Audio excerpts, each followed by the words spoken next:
김종천의 신나소 신나세 신명나는 소통 신명나는 세상 김종천 부산 가톨릭대 특임교 스튜디오와 함께합니다. 어서 오십시오. 어서 오십시오. 안녕하세요. 네.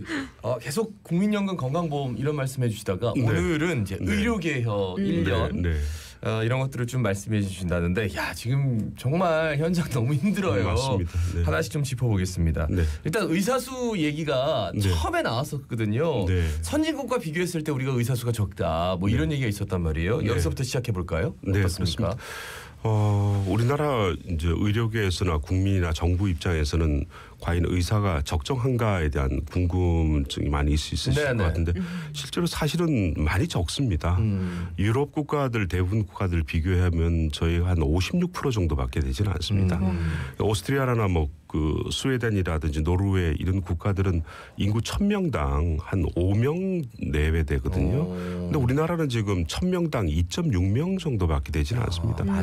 예, 현재도 그렇지만 또 의과대학을 졸업하는 학생 수를 보면 10만 명당 선진국 OECD 회원국과 같은 경우 한 14명이 넘습니다. 근데 저희는 절반 수준밖에 되지 않거든요. 한 7.6명 정도밖에 되지 않으니 절대적으로나 상대적으로 봤을 때 우리나라 의사 수는 적은 건 분명한 사실입니다. 네. 그렇다면 우리나라 의사 수가 이래 OECD 회원국에 비해서 이래 적은 이유 어디 있다 보십니까? 뭐 결론부터 말씀드리면 1998년 그 당시 김영삼 대통령 정부 시절에 그 이후 27년 동안 의과대학 정원 수가 한 번도 늘어난 적이 없습니다. 오히려 그 의학분업 당시인 2000년에서 2006년 사이에 오히려 의과대학 정원 수를 351명 정도 줄이는 일이 있었습니다. 대부분 OECD 회원 국가들은 21세기가 되면서 의료 수요가 막 폭발적으로 늘다 보니 오히려 의사 수 늘려야 된다고 그래서 점진적으로 늘려왔거든요. 근데 저희는 오히려 그 당시에 줄였고 그 이후에 한 번도 늘리지 않다 보니 그 결과가 오히려 정반대의 어떤 결과가 지금 발생된 것입니다. 예. 그러니까 상대적으로 적고 그동안 뽑지도 않았고 맞습니다. 심지어 줄이기까지 했습니다. 근데 우리나라 의료 수준은 상당히 높은 평가를 받고 있거든요. 사실 뭐 저희 뭐 세계 최고 수준 아니겠습니까? 근데 어떻게 이렇게 양질의 의료를 이제 좀 서비스를 할 수 있었는지 그것도 궁금해요. 뭐 우리 대한민국 국민들의 저력이라고 볼 수 있는데요. 적은 의사 수로 많은 환자를 봐왔기 때문에 가능했습니다. 그러니까 뭐 수치를 본다라면 앞서 말씀드렸던 의사 수에도 절반밖에 되지 않은 걸 보면 실제로도 하루 1인당 의사가 외래 진료 숫자를 보면 다른 국가 회원 국가들 OECD 회원 국가에 비해서 한 3배 가까이가 많습니다. 또 병원을 예를 들면 병원 한 개당 그 OECD 국가 회원국의 병원을 보면 한 개 병원당 한 90명 정도 의사가 있는데요. 저희는 한 16명 정도밖에 없습니다. 그러니까 5배 많은 입원 환자를 본다고 보시면 됩니다. 실제로 입원 환자 의사 1인당 한 2.3명 정도 뭐 한 2명 정도 본다고 보면 되는데요. 우리나라는 그에 비해서 5배인 한 9.9명 정도 보고 있으니까 한 5배 많은 아니면 3배 많은 정도의 외래 입원 환자를 보고 있는데 그럼에도 불구하고 우리나라 의료 수준이 세계 최고 수준이라는 시 적시적소에 진료를 받지 못해서 의료적 개입을 못해서 사망하는 이율이 낮으면 좋은 거거든요. 근데 스위스 다음으로 우리나라가 낮습니다. 세계 최고 수준으로 의료 서비스를 제공하고 있다고 보시면 됩니다. 많은 환자들을 보지만 의사분들이 그 환자를 놓치지 않는다는 거예요. 맞습니다. 근데 사실 우리가 거리를 걷다 보면 병의원들이 참 많지 않습니까? 그렇다 보니까 실제로 의사 수가 적다 이런 생각을 저희가 잘 못하고 살아왔던 것 같은데 구체적으로 저희가 어떤 면에서 의사 수가 적다라는 것을 좀 알 수가 있을까요? 사실 오랜 시간에 그게 당연하다고 저희가 그냥 여겨왔던 것 같습니다.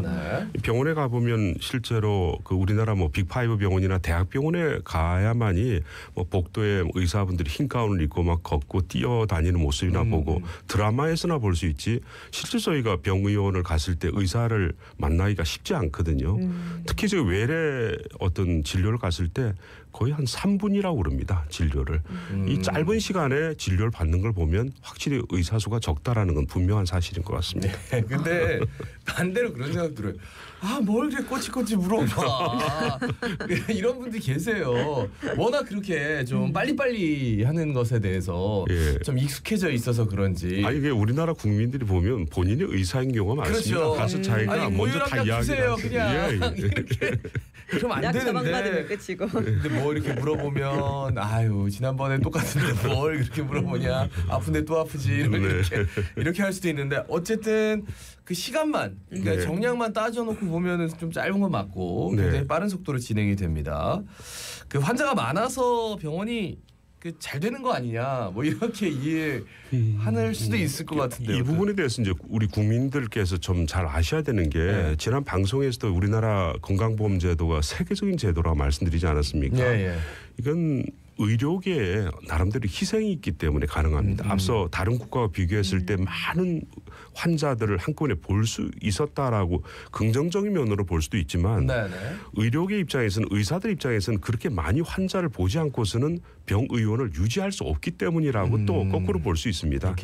왜냐하면 이제 건강보험 제도가 1970년대 시작할 때 의료 수가를 정함에 있어 급여와 비급여를 나누는데 의료 수가를 원가 수준의 70%밖에 지급을 하지 않았습니다. 지금까지. 그럼 나머지 그럼 30%는 어떻게 하느냐. 비급여 항목을 통해서 메꾸는 방식을 채택했던 것입니다. 근데 이제 비급여가 많은 병의원 진료과는 괜찮습니다만 그렇지 않은 경우에는 환자를 많이 봐야만이 병의원을 유지하다 보니 환자를 많이 볼 수밖에 없는 상황이 급여라는 거는 이제 의료보험, 그러니까 건강보험이 적용되는 것과 적용되지 않는 부분을 이야기하는 것입니다. 그러니까 적용되지 않는 의원들, 성형외과, 맞습니다. 대표적으로 피부과, 이런 과들을 정말 많이 만날 수밖에 없는 게 그렇습니다. 그게 이제 결국은 돈이 된다 하니까 그렇습니다. 그렇죠.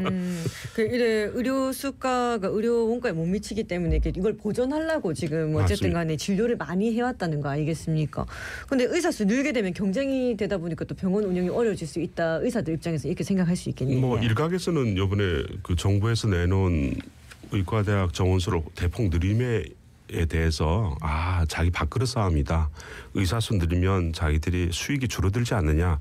그런 부분도 분명히 있을 거라고 생각합니다. 하지만 본질적인 문제는 거기서 찾으시면 안 되는 것이요. 아까 OECD 국가 회원들 국가들하고 비교해서도 알 수 있듯이 의사수를 늘린다라고 해서 우리나라의 어떤 현재 기형적인 의료 시스템 문제를 해결할 수 있는 것은 아니라는 것이 전문가들의 지적입니다. 저희가 지금 의사수를 늘리려고 하는 이유는 두 가지의 핵심이 있거든요.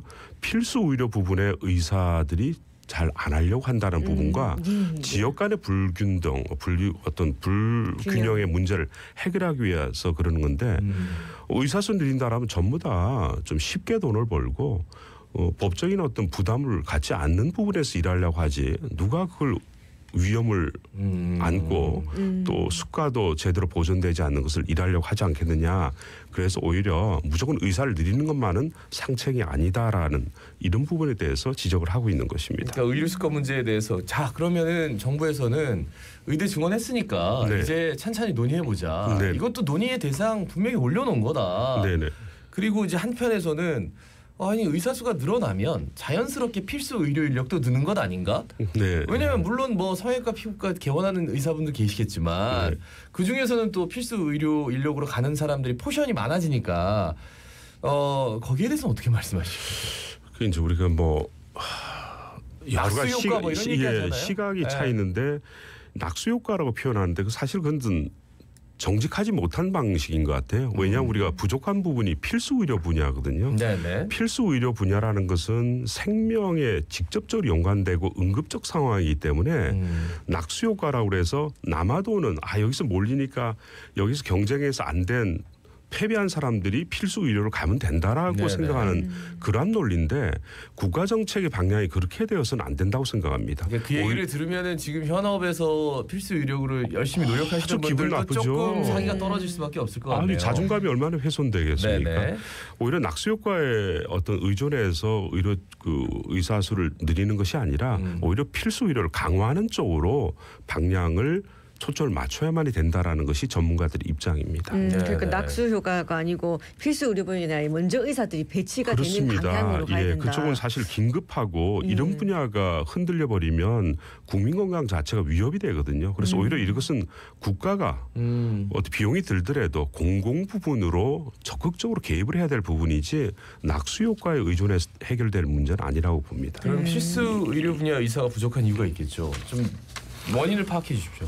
필수 의료 분야 그러니까 내과, 외과, 산부인과, 소아과, 응급의료, 근데 이런 분야들 보면은 일이 상당히 어렵습니다. 근데 현재 모든 분야가 다 그렇습니다만 필수 의료 분야는 급여에 대부분이 의존합니다. 예, 대부분이 급여에 의존하다 보니까 의료 수가 자체가 원가에 못 미치는 보상이 제대로 안 된다는데 가장 큰 문제가 있고요. 두 번째는 의료 난이도가 높음에도 불구하고 아니 이것을 내가 부담을 안고 해야 되나? 이런 부분이 있습니다. 보상도 제대로 적절하지 않은데 정말 사명감만 강요하기에는 한계가 있다는 부분이고 의료 난이도가 높은 일을 하다 보니까 그에 대한 어떤 의료 사고라든지 법적 책임이 항상 뒤따르거든요. 가급적이면 이런 부분에 대해서는 좀 피하고 싶어하는 것이 법적 책임이나 의료 소송에 대해서는 좀 피하고 싶은 것이 일반적인 심리가 아닐까. 그러다 보니까 기피하는 현상이 필수 의료 부분에 어떤 여러 가지 구멍이 생기는 문제를 가져오는 것 같습니다. 예.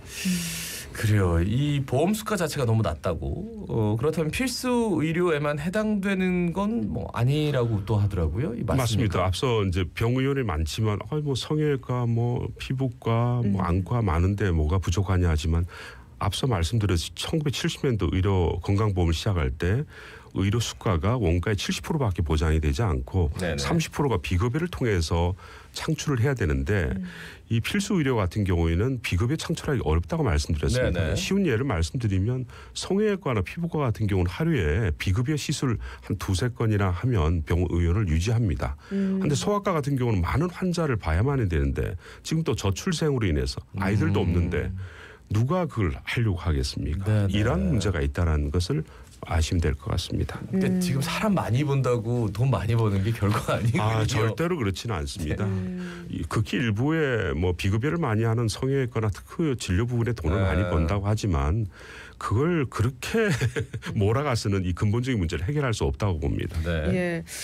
그렇다면 우리나라 의사들의 의료 행위랑 관련된 법적 문제를 좀 살펴봤을 때 외국과 비교했을 때 높은 편인지 어떤지도 궁금합니다. 앞서 병원에 가면 진료가 짧은 것에 대해서 큰 불만 없다 하실 만큼 우리나라 국민들께서는 의사 못지않게 많은 의료 정보를 안고 가세요.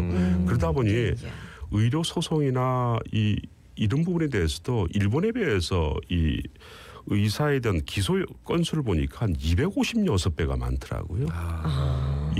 영국과 비교했을 때는 거의 900배가 많습니다. 그러니까 그만큼 우리 국민들이 어떤 의료에 대해서 문제 제기를 많이 하시는데 아마 한 8년 전에 이화여대 목동병원에 그 신생아 사망 사건 때 의사 3명이 구속됐거든요.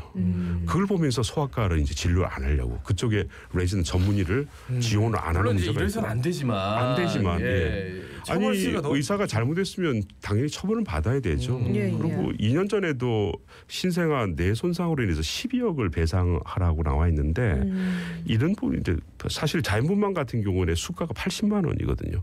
80만 원을 수익을 갖자고 12억의 위험을 부담을 하겠다. 이런 어떤 법적 위험을 떠맡기 싫어한다라는 것이 이제 의사들의 입장입니다. 그게 이제 우리가 잘못 안 했다는 것이 아니라 이런 법적인 위험까지 안고 필수 의료를 내가 종사를 해야 되느냐. 자꾸 기피 현상이 나타나는 것이 문제라고 보면 될 것 같습니다. 외국은 의료 분쟁을 또 해결하는 방법이 있을 거냐. 이런 사고가 안 나는 게 아닐 텐데. 당연히 나죠. 어떻게 해결하고 있는 겁니까? 크게 두 가지로 보시면 될 텐데 영국과 미국이라는 영미법에서는 주로 의료 과실이 있을 경우에는 형사처벌보다는 손해배상과 또 의사의 면허관리기구에서 행정처분을 통해서 이 문제를 해결해 나가고 있습니다.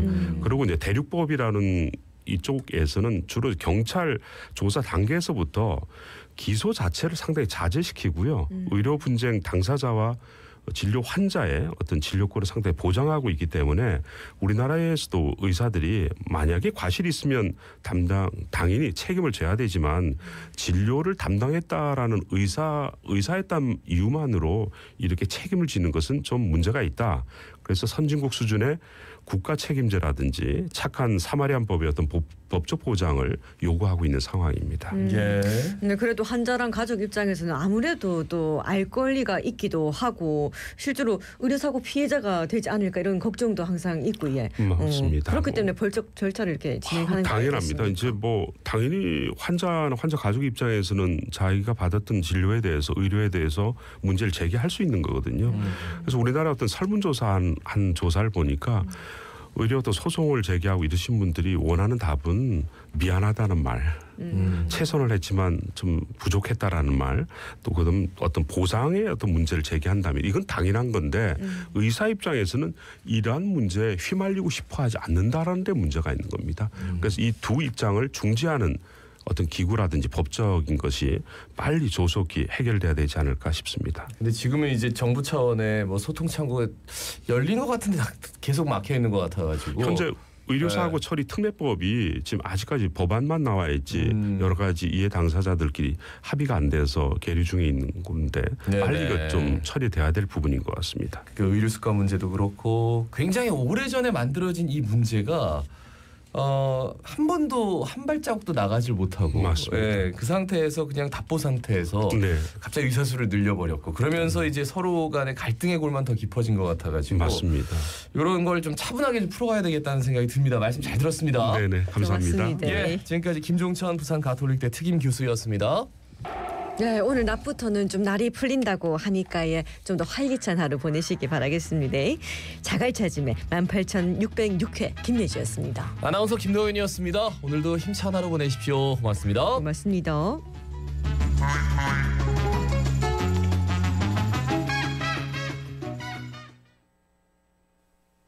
지금 시각은 8시 57분입니다. 57 교통정보.